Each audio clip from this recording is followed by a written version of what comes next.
Boa noite, pessoal. Meu nome é Felipe Abadi, sou formado em gestão de RH, pós-graduado em psicologia organizacional e atual estudante de psicologia.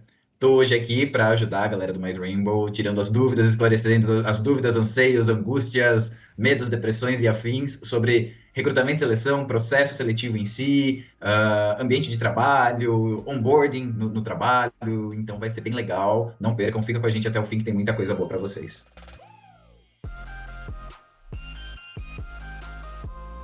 Então vamos começar com a primeira pergunta. A primeira delas é sobre a primeira fase, que muitas pessoas falam que é a fase mais fácil, mas que alguns dizem que é muito difícil, que é a parte de testes, de assessments e tudo mais. E aí eles querem saber se tem algum segredo para ir bem nesses assessments mesmo, ou se é que nem eles falam, que tipo assim, é personalidade pura, não tem muito o que fazer. E é isso, assim, dicas para assessments. Depende do assessment, né? Então, assim, tudo depende. Não vou ter uma resposta certa para vocês, porque o que acontece? Se a gente está falando de teste de personalidade, o teste de personalidade não tem certo nem errado. Tem o teste que é adequado à vaga, né? Então, por exemplo, o DISC é um teste muito utilizado, é um teste padrão, né? Não é aplicado somente por profissionais de psicologia, profissionais de RH, de gestão podem aplicar. É onde você vai descobrir se você precisa de um profissional, você tem que entender primeiro a vaga, né? Quanto empresa que também esteja vendo, você tem que entender se você quer uma pessoa mais comunicativa, uma pessoa que tem um perfil mais diretivo, de ação, uma pessoa mais analítica ou uma pessoa que consiga fazer mais um meio de campo, ou seja, uma pessoa que intermedie situações. São os 4 perfis padrões quando a gente fala de DISC, né? Então, não tem dentro disso certo e errado, né? Ou a pessoa comunicativa ou a pessoa mais diretiva, não tem como falar, como mediar, não, o comunicativo é ruim, o analítico é bom ou vice-versa. Tem um momento. A sua empresa precisa de um profissional que seja mais focado em atividades, uma pessoa focada em números, tenha uma concentração muito maior, um foco muito maior, um perfil analítico. Sua empresa precisa lidar com o cliente, vai ter que lidar com uma parte de comunicação. A pessoa mais analista, ela é um pouco mais introvertida. Assim como também essa pessoa que intermedia o meio de campo aí também, a pessoa mais diplomática também é. Já a pessoa diretiva e a pessoa comunicativa, não. Então, que tem a parte de influenciadora, como a gente chama também, que é o comunicativo, né? A pessoa que vai influenciar, os influencers da vida. Então, esses falam pra caramba, né? Não tem como você fazer essas pessoas estarem focadas em número, e se você não deixa lidando com pessoas, essas pessoas surtam, né? Então, depende o cenário. Então, tudo vai depender muito do perfil que a empresa quer. Se o seu perfil é analista, e a vaga precisa de uma pessoa mais comunicativa, e ele fez esse teste e bateu nisso e para ele não vai atender, tudo bem, você não foi mal no teste, é o seu perfil. A gente consegue adaptar, mudar perfil, você está um perfil, você não é um perfil, você consegue desenvolver os outros pontos se você achar que é necessário. Existem vários testes, inclusive a Recruta, a gente vai falar disso, né? A Recruta também tem esses testes, né, para a comunidade, para descobrir. E as pessoas oscilam sobre esses perfis. Então, você está, você não é. E naquele momento estando, é um momento que para você não ia ser muito confortável, para a empresa também não ia se encaixar, então é só questão de match, como a gente fala, né? Nesse caso. Daí a gente tem outros casos de assessment também, né? A gente pode falar de teste de lógica, que daí realmente, para lógica, principalmente concurso público, tem muito essa questão de teste de lógica, né? Então, o que é interessante, existem muitas aulas, muitos cursinhos voltados para lógica, que tem muita questão de detalhes, nuances. A minha lógica é péssima, não sou a melhor pessoa para falar porque é ruim mesmo, então eu não sei essas nuances, mas existe, tá? Eu sei por amigos mesmo, que em concurso cai muito, então tem aulas preparatórias para isso e para você entender. Vocês conseguem se informar a respeito, né, sobre esses perfis de teste. Vamos ver um teste mais comum também. Você vai ter teste de língua portuguesa, você vai ter alguns testes de cálculo, dependendo do que você for fazer, e daí sim vai ter o certo e errado e vai medir por ali, né? Dependendo, cada função vai ter um tipo de teste, cada necessidade da organização vai ter um. Os testes mais exatos, como a gente está expondo, uma redação, para saber se você tem. O que eu posso falar de uma redação? Se você consegue organizar suas ideias, se você tem começo, meio e fim do que você vai falar, no que você vai se expor, para escrever um e-mail. Então, assim. No que eu vou usar a redação, né? Que a turma reclama na escola. Aí, meu filho, aí, minha filha, que você vai utilizar, né? Então, nesses momentos, por exemplo, você vai usar. Na sua vida profissional toda, você vai continuar usando, né? Você não vai fugir disso, porque você vai escrever e-mail, você vai se comunicar com as pessoas, Skype, Teams, toda a parte interna, você vai ter que mandar mensagem com o cliente, com o público, com seus colegas. Então, ter uma redação coerente, né, coesa, é muito importante. Então, se você acha que você não é muito bom, treina nisso também, que é muito importante em processos e nas fases futuras, ou para você saber organizar suas ideias na hora de trocar uma ideia com o recrutador também. Então, demais. Não, então, essa questão, assim, resumindo, né? Você precisa se autoconhecer para dizer se você tá apto àquela vaga ou não. Antes, tipo assim, se você Sim, estaria um apta para espaço, aquela o vaga. teste, quando a pessoa tem a possibilidade de fazer esse teste e se autoconhecer, isso vai ajudar bastante, já vai ser um mega passo para ela saber também as vagas que ela vai se candidatar. Porque, por exemplo, se ela analisa, ela vê que ela tem um perfil analista, mas ela tá desesperada, eu preciso trabalhar, qualquer trabalho serve. Não, preciso ganhar dinheiro. Mas daí eu já, e é certo isso, é certeza, a pessoa vai entrar, ela não vai se adaptar, depois de um tempo vai se desmotivar, porque aquilo não agrega, aquilo não motiva ela, porque trabalho não é só, eu vou trabalhar para ganhar dinheiro e eu me adequo. Não, é mais complexo que isso, né? Você tem que estar muito satisfeito no que você faz, você tem que ter prazer no que você faz, porque vocês que vão entrar agora no mercado de trabalho, vocês vão perceber, na faculdade vocês já estão percebendo um pouco mais, mas no mercado de trabalho é mais, tá? Vocês vão passar 9, 10 horas, dependendo do dia vai estender um pouco mais, 12 horas fazendo suas atividades, né, de trabalho. Se você não tiver, perdão da palavra, tesão nenhum no que você está fazendo, né, enquanto profissional, imagina, 12 horas fazendo aquilo. É um sofrimento, né? É quase uma tortura em vez de ser um trabalho de você pensar em remuneração. Daí você fica lutando para aquilo, para ter o seu salário no fim do mês. Se você não sabe administrar direito, acaba logo o dinheiro. Ai, meu Deus, já acabou o mês, quero dinheiro de novo. E fica naquele círculo vicioso porque você só trabalha para um fim, que às vezes não te supre. Pode acontecer isso. Então, é importante ver parte de remuneração, benefício, a atividade que vai fazer. Porque quando a gente fala de trabalho é um todo, né? Você tem que se realizar como pessoa, acima de tudo. E o profissional faz parte da sua pessoa. Você não consegue separar. Então, é importante analisar esses pontos. A próxima é sobre dinâmicas. Ok? E aí, essa dúvida foi bem recorrente, assim. Porque dizem que a gente aprende que as dinâmicas elas servem para ver como a gente trabalha em grupo e tudo mais, mas geralmente essas dinâmicas mais, como que eu posso dizer, mais prontas, sabe? Elas têm um perfil específico, né? Então, assim, é a apresentação, depois a gente pega um case e trabalha esse case em grupo. Aí, eles querem saber o que conta, né? Conta mais, assim, a apresentação, essa apresentação pessoal sua, você saber ser assertivo e tudo mais, ou mesmo a parte do grupo, a parte de trabalhar em grupo. Agora, vamos de novo, você vai ouvir muito eu falar isso porque a gente tá falando de humanos, então, assim, quem é de exatas, que é o caso da galera de engenharia, sofre com a gente, mas é a realidade. Não tem o certo, não tem o errado, tem o depende de novo. Porque o que vai acontecer nesse depende, neste caso, e eu coloco as situações, não tem receita de bolo para dinâmica. A dinâmica vai ter um fim. Elas são prontas, né? Ela não vai fugir porque ela tem que ter um objetivo e o recrutador, a pessoa que está aplicando essa dinâmica, o aplicador, ele vai prestar atenção nisso para ter o resultado do que ele está esperando. Então você já tem meio que buscando entender no que vai servir aquela dinâmica, né? Qual que é o fim, qual é o propósito. Já passei por várias, né? E até quando você está trabalhando, você também vai fazer algumas dinâmicas com gestores. Eu fazia muito, adoro fazer dinâmica porque você aprende uma coisa diferente a cada vez, né? Você tem dinâmica. Por exemplo, já vou dar spoiler de dinâmica, vai. O recrutador, ele coloca um monte de bexiga na sala, fala para cada um, pega uma bexiga, e vai colocando algumas a mais, e vai tirando as pessoas depois, e você vai batendo na bexiga, e vai tirando as pessoas. E um tem que ajudar o outro a não deixar a bexiga cair no chão. Certo? Então, o que vai vendo ali é a capacidade de cuidar da sua bexiga, que você não pode deixar a sua cair, e ajudar o colega também. Então, a sua capacidade ali de atenção e de estar envolvido ali, de poder ajudar, olhar para o próximo. Então, algumas dinâmicas trazem um tom reflexivo e um tom de autoconhecimento, de avaliação, para depois passar o porquê de tudo aquilo para as pessoas. Essa é mais para um ambiente já de trabalho onde as pessoas já trabalham, para gerar motivação, empatia, e isso ajuda bastante. Então, é um outro tipo de dinâmica que dá para ser aplicado, e você não foge quando você entra na empresa, não tem dinâmica, pode ter dependendo do fim, se for algum treinamento, se for alguma reunião, pode ter dinâmicas com uma finalidade específica, ainda mais se tiver algum déficit na equipe. Falta de companheirismo, falta de entrosamento, isso pode gerar dinâmica de grupo, tá? Em processo seletivo, muitas vezes eles querem ver, aí a gente volta para os perfis, né? Vamos supor, você precisa de alguém com perfil de liderança, que é o diretivo. E daí você tem uma pessoa que é extremamente quieta, que vai observar, não vai dar opinião, paga para não ser chamado, fica no canto da sala e não me chama, não olha pra minha cara, nem nada. E quem é dele vai precisar falar, vai estar em reunião, vai estar dando a cara a tapa, vai bater o perfil, dependendo, lógico, tem lideranças analíticas também, mas se você precisar de um perfil mais agressivo, assim, essa pessoa vai caber? Não vai. Então, dependendo da dinâmica, vai medir isso, né? Outra dinâmica que eu já passei. Você tem que fazer todo um procedimento, montar um tabuleiro de xadrez. Essa é antiga, hein? A gente tinha que montar um tabuleiro de xadrez, estou resgatando de quando eu era estagiário, estava buscando estágio ainda.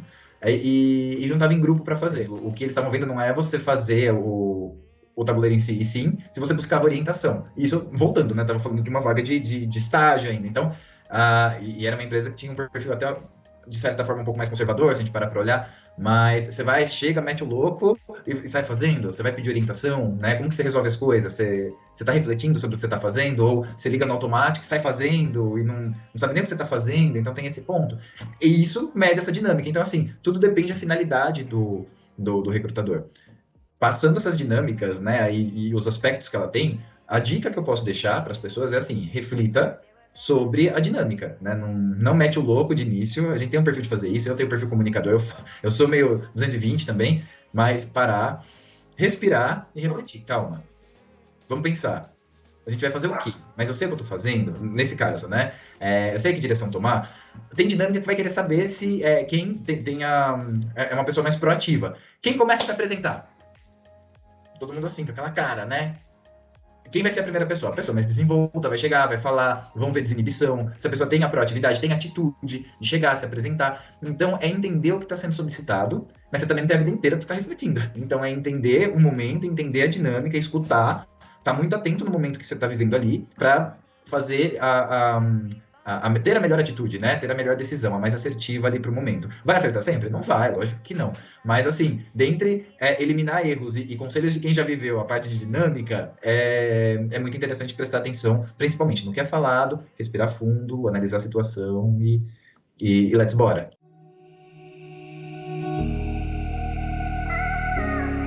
Vamos passar para o próximo. As próximas perguntas, elas são mais voltadas para diversidade e LGBTQIA+. Então, a primeira pergunta aqui é sobre, por exemplo, se os recrutadores perguntam se você é LGBT em uma entrevista, se isso acontece ou se isso é antiético, não pode fazer. Essa Não, na verdade, assim, não se pergunta, não teria nem porquê, sabe? É o tipo de pergunta pessoal. A entrevista de emprego, ela tem que se limitar quanto entrevista de emprego, né? Então, assim, não interessa para a empresa saber sua religião, não interessa para a empresa saber se você é casado, se você tem filho, se você quer ter filho, se você não quer ter filho, sabe? Isso é a sua vida pessoal, não cabe à empresa saber isso. É a mesma coisa, com quem você namora, deixa de namorar, ou quem você quer casar, também não é para interessar. Então, quando a gente fala de diversidade e inclusão, ai, não, é ditadura gay, ai, não, sabe, não é. É o ponto que a gente tenta fazer o wake-up das pessoas, que não é o ponto. O ponto principal é justamente esse. Quando a gente fala de igualdade, é você olhar para a pessoa como profissional. Não pré-julgar, é por causa da orientação, ou por causa da identidade de gênero, ou por causa do gênero em si, homem e mulher ainda tem essa disparidade de salário, infelizmente, no mercado, né? Então, começar a olhar para outra pessoa, olhar para o outro de uma forma humana, de uma forma profissional, onde tem as mesmas capacidades de desenvolvimento, tem as mesmas características e possibilidades de crescimento, de estudo, de trabalho, é a mesma coisa. Então não cabe essa pergunta, sabe? Pergunta pessoal, o que caberia na pergunta? Onde você quer chegar ainda na sua carreira aqui dentro? Onde você pretende... Essa é boa que também cai, é bom vocês pensarem. Daqui a 5 anos, onde você pretende estar? Clássica, essa é uma das clássicas, tá? Já deixei uma dica aí. Então, isso cabe, né? Porque quer saber se você tem a visão do futuro, você tem ambição, você quer desenvolver. Faculdade, você cursa? Qual idioma você fala? Você tem influência? Você aceita conversar? Esse tipo de assunto cabe, né? Numa entrevista de emprego. Não, você é lésbica, você é casado, com quem que você é casado, com quem que você mora, quem você deixa de morar, quem você deixa de namorar. É isso que as pessoas têm que parar e começar a olhar de fato para a parte profissional. Certo, gestores? E não para a parte pessoal. É esse o detalhe. Aí, tem outra pergunta que casa muito com aquilo que a gente estava falando antes, que é sobre o que você vê como prioridade, né? O que você vê como o que importa para você. E aí você vai perguntar pro recrutador. E aí querem saber se, por exemplo, perguntar sobre as políticas da empresa sobre isso é uma possibilidade. É uma possibilidade de pergunta. É uma possibilidade, mas me especifique qual que seria, por exemplo, a curiosidade sobre a política da empresa. Sobre grupos de diversidade, se tem políticas de inclusão, ações, esse tipo de coisa. Super cabe. As empresas, na verdade, quando elas fazem isso, né, elas têm as diversidades, tem comitês que a gente fala, né, dentro das empresas, comitê de diversidade, comitê de meio ambiente, comitê... Então, muitas vezes está no site. Por isso que eu falo, quando vocês pesquisam no site antes de ir para a entrevista, vocês vão saber muito da empresa. Tem gente que chega de fato de paraquedas, né? Então, por isso que é importante estudar literalmente a empresa, saber aonde ela está. Por exemplo, você vai perguntar, vocês apoiam a diversidade, né? Eu queria saber um pouco de diversidade. Tá lá na cara do site, falando que trabalha, uma das metas, o objetivo é igualar o nível de mulher também, tá lá na cara. E daí essa vai ser a pergunta, então, bem na parte principal, a impressão que vai passar é o quê? Nem olhou o site antes de vir. Então, não soa como pergunta inteligente, sabe? Falar... Porque isso também conta ponto, sabe? Então, acho que mais que dinâmica, e para ser bem sincera para vocês, as entrevistas que mais deram certo para mim, o que foi muito decisivo foi a entrevista. Empatia tem que ter das duas partes, porque você vai trabalhar com outra pessoa, você tem que gostar da pessoa, a pessoa de você, ponto, né? Isso, tem truque, não tem truque pra isso, isso é energia igual pra quando você é amigo ou não é amigo de uma pessoa. Então é a mesma coisa, não tem truque pra você ser amigo de alguém, não tem, né? E aí você não tem fórmula mágica. A partir do momento que gera empatia, tem que gerar o interesse. Como que você vai gerar o interesse na outra pessoa? Perguntando uma coisa que tá na cara? Não, eu vi lá, entrei no site, vi que tem sobre diversidade, e é uma meta ter lá mulheres na liderança até 2021. Como que está a relação de mulheres hoje de vocês na empresa? Qual que é o percentual? Né? Para chegar, vocês acham que vocês vão conseguir atender essa demanda até 2022? Vai entrar em 21. 2022, vocês conseguem atender essa demanda? O processo, vocês sentem que está igual à procura, né? De quem está conseguindo ter essa diversidade durante os processos? Então, buscar alguma informação, criar uma pergunta em cima do que o site, do que a empresa já está te falando, eles já estão te dando uma cola. Você consegue criar em cima disso, você entendeu? E gerar aquela coisa mais, opa, olha, essa pessoa prestou atenção, olha, essa pessoa realmente não caiu aqui de paraquedas, ela está vindo ela está aqui nessa entrevista, né? Não é só o corpo, ela está com atenção, ela está de espírito aqui, né? Não é só o corpo presente. Muitas vezes é isso que acontece. A próxima é sobre feedbacks. Tipo, a importância dos feedbacks, o pessoal quer saber. E, por exemplo, se a gente está participando de um processo seletivo que esses feedbacks não são muito acessíveis, vale a pena correr atrás deles ou deixa pra lá, sabe? Cara, é assim, eu sou muito chato com esse negócio de feedback, porque é o mínimo. É o mínimo que as empresas devem fazer, dar o feedback. Você separou seu tempo, às vezes você separou dinheiro para ir no lugar, pegou o busão, foi lá, esperou, fez a entrevista, foi mais uma vez, e no final a gente vai te ligar e não retorna. É péssimo. Eu sempre falo para recrutador pensar que já estava do outro lado da mesa também, né? Então também já precisou passar por processo e o quanto de gelo que tomou. Isso não é legal. Então, por mais que não tenha sido aprovado no processo, é muito importante dar esse retorno, né? E às vezes o próprio candidato fica perguntar para mim, viu, mas e aí, o que você acha? No que eu errei? Não. Então, olha, posso te dar o feedback sincero? Pode. Você estava muito nervoso hoje, foi totalmente diferente da entrevista inicial que te levou para a segunda fase, e você não entregou o esperado, então você foi falar com outro gestor, foi uma outra realidade, então o conselho é se acalma, respira fundo, mantenha de como você estava, fala de fato, não é questão de mudar a personalidade, não é isso, né, mas manter o padrão que agradou e que foi você mesmo, e você estava super tranquilo. Num segundo momento, talvez já fui direto para a empresa, já é agora que eu vou entrar ou não é, ficou nervoso, se atrapalhou inteiro e dava para ver que não era a realidade da pessoa e o que ele queria dizer. Sabe quando você fala uma coisa e parece outra? Mais ou menos isso que aconteceu. Eu falei, mano, o que tá rolando, né? E esse foi o feedback que eu passei. Eu falei, você só tem que prestar atenção nesses detalhes, né? E é só isso que te limou do processo. Nossa, muito obrigado, vou prestar atenção e tal. Então, assim, a pessoa não passou? Ficou chateada? Ficou. Mas ficou super contente porque, nesse ponto, cara, que não foi legal. Então, não custa também dar um toque na pessoa que, às vezes, é aquele detalhe que ela muda num outro processo, numa outra oportunidade, que às vezes dá até mais certo para ela. E aí acaba ajudando bastante. Então, empresas deem feedback, é fundamental. Eu sempre pedia, né, para as pessoas, viu, vocês vão dar feedback? Não vão? Em quanto tempo? 1 semana.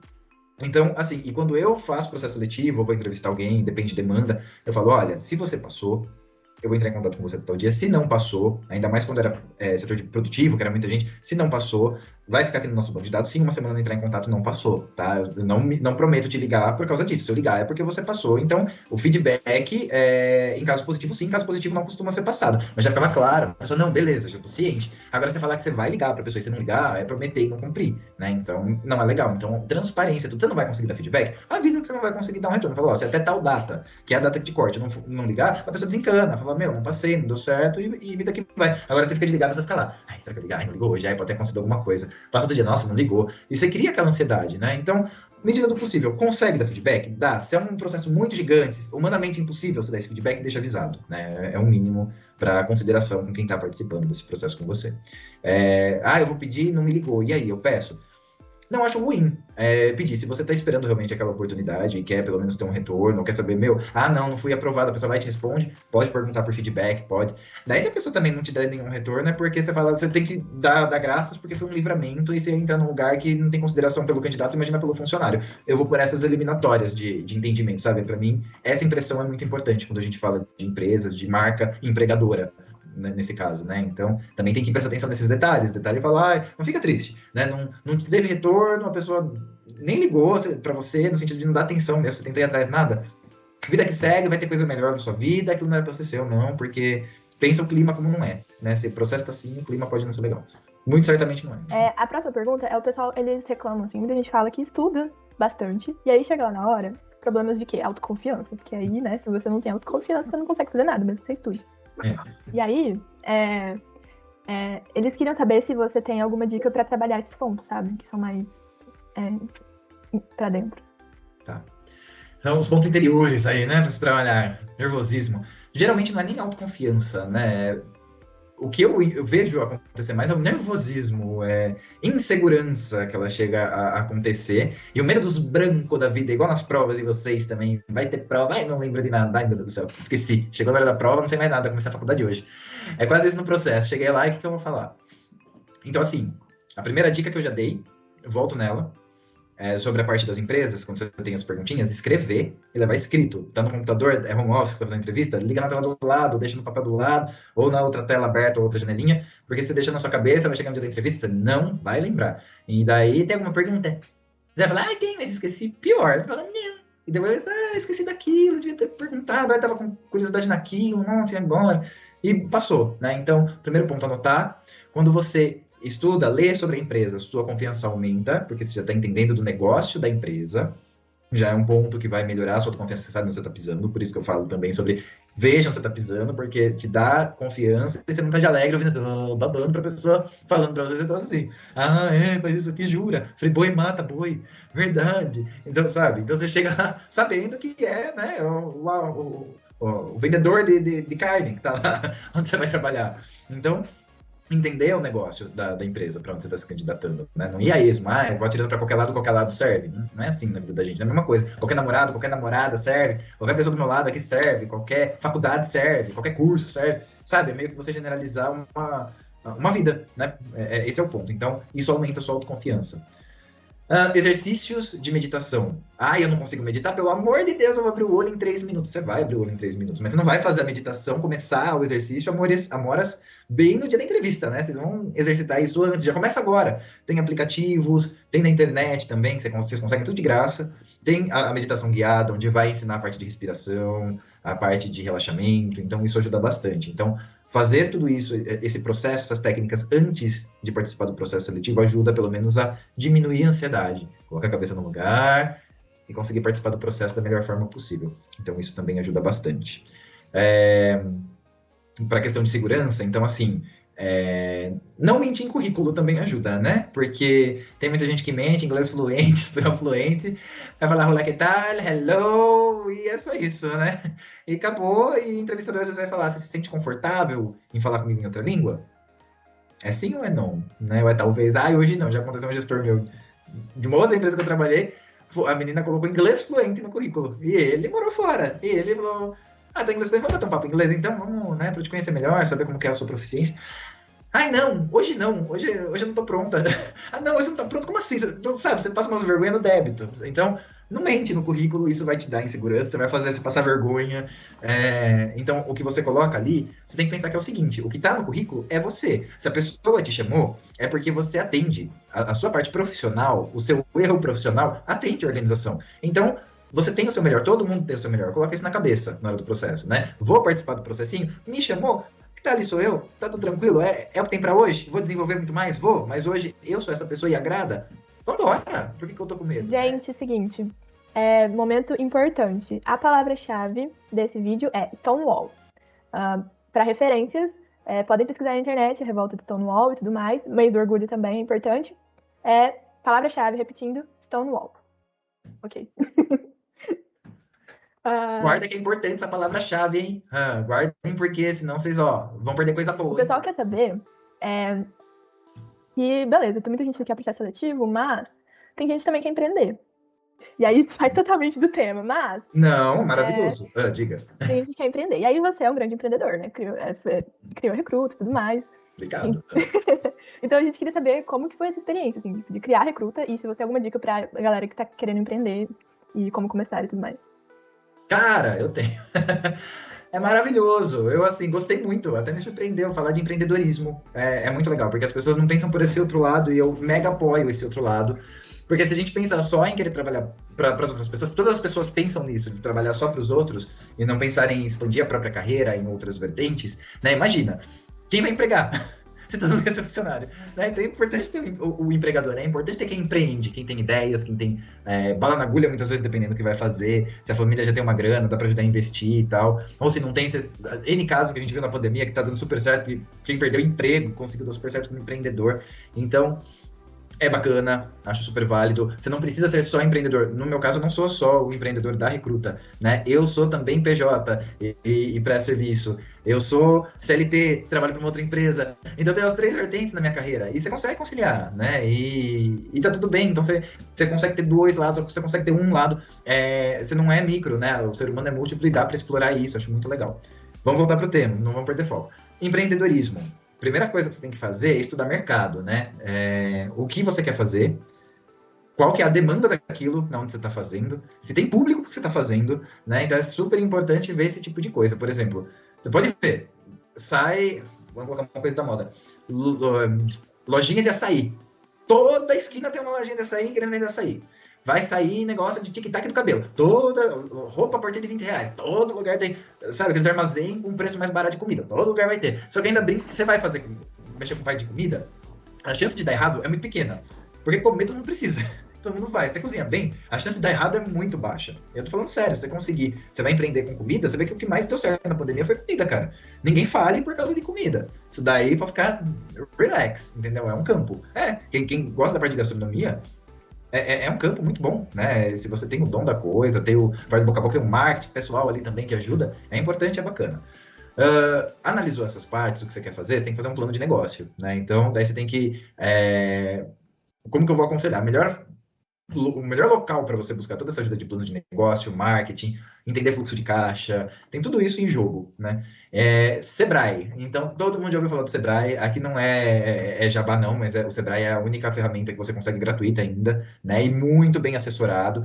Eles vão te ajudar no plano de negócio, vão analisar a chance que tem de dar certo, a chance que tem de dar errado, e falar, não, vai em frente, não, dá para investir, não, você precisa melhorar nisso. Eles vão te direcionar, eles vão te dar como se fosse uma consultoria sobre o seu negócio para você não dar uma de louco e de amador e não dar certo, sabe? Saber o dinheiro que você tem que guardar, saber que o dinheiro que você coloca no caixa, que você vendeu lá, o seu bolinho, não é seu dinheiro, é dinheiro da empresa, e não é a mesma coisa, você tem que saber separar. Então tem todas essas nuances que são importantes e que o Sebrae vai trazer essa noção de empreendedorismo, né? Se a gente parar para pensar, o empreendedorismo ainda é muito baixo, né, no Brasil. Eu vejo como sendo algo muito baixo. Dá para empreender mais. E por que é baixo? Por causa de preparo, por causa de estudo, por causa de visão de negócio. Tudo isso afeta para as pessoas terem essa autonomia de empreendedor, ter essa visão de querer ter o próprio negócio e saber administrar o próprio negócio, que é o mais difícil administrar e fazer ele durar passando dos 5 anos, né? Então, acho que o fundamental aí é procurar essa assessoria. Quer empreender? Parabéns, super apoio. Você vai pagar um mês, se a sua empresa ainda é pequena, você paga R$57 por mês na guia. Ali está o INSS que você está recolhendo, você está tendo ela de forma legal, você tem o CNPJ pagando esse MEI, e é um preço acessível, econômico aí do que você está pagando, e você está na legalidade. Isso para quem está começando, que é um microempreendedor individual. Isso que significa MEI, né? E isso também, para fazer essa abertura, você consegue, não vai pagar caro, vai numa contabilidade mais próxima que eles auxiliam. Tudo isso é bacana, de se pensar e de se informar antes de meter os loucos. Acho que eu respondi todas, eu acho, talvez. Eu acho que sim.